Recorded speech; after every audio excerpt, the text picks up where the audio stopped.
Europe 1, il est 8h33, Thomas Soto. Le vrai faux de l'info de la matinale. Laurent Guimier, bonjour. Bonjour Thomas. Vous revenez ce matin sur les propos de Marion Maréchal Le Pen, c'était dans ce studio. Oui, je vous l'avais promis au micro, la députée Front National a dit que le scénario de la fin de l'euro n'était pas ridicule du tout. La preuve, son parti s'y prépare.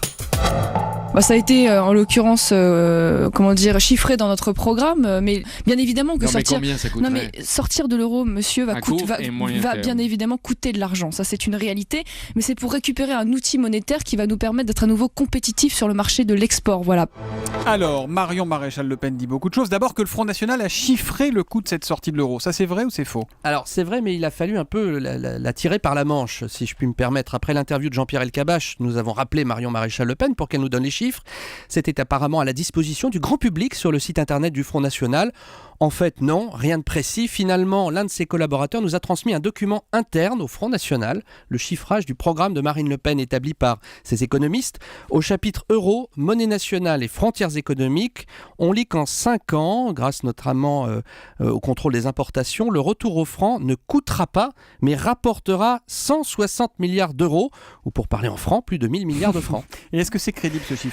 C'est peu crédible car très simpliste. Je me suis penché sur les rares scénarios sérieux et récents de sortie de l'euro. J'en ai épluché 2. Il y a l'Institut Montaigne, pour qui ce serait une catastrophe, avec notamment la fuite des capitaux, l'explosion du prix des produits importés comme l'essence.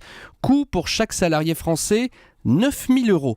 Il y a un autre scénario, optimiste celui-là, c'est une note très fournie de 90 pages, publiée en septembre sous la houlette de l'économiste Jacques Sapir. Le franc pas cher boosterait la production industrielle, le chômage baisserait et les déficits seraient réduits. Bilan positif, mais pas chiffré du tout à la hauteur de ce qu'avance le Front National. Il n'y a aucun point, Laurent, sur lequel les économistes tombent d'accord ? Si, j'en ai bien trouvé un. Si on repassait au franc, il faudrait jeter nos billets et nos pièces à la poubelle. Eh bien, tout le monde est d'accord sur la facture. Réimprimer 3 milliards de billets et frapper 15 milliards de pièces nous coûterait 2 milliards d'euros. Mais enfin ça, je vous le concède, c'est très marginal par rapport à l'ampleur du débat que cela provoquerait. On sait grâce à vous combien ça coûte d'imprimer des billets. Mais j'étais sûr que vous retiendrez quand même l'info. J'aime bien. Merci beaucoup Laurent. À demain 8h30 sur Europe 1.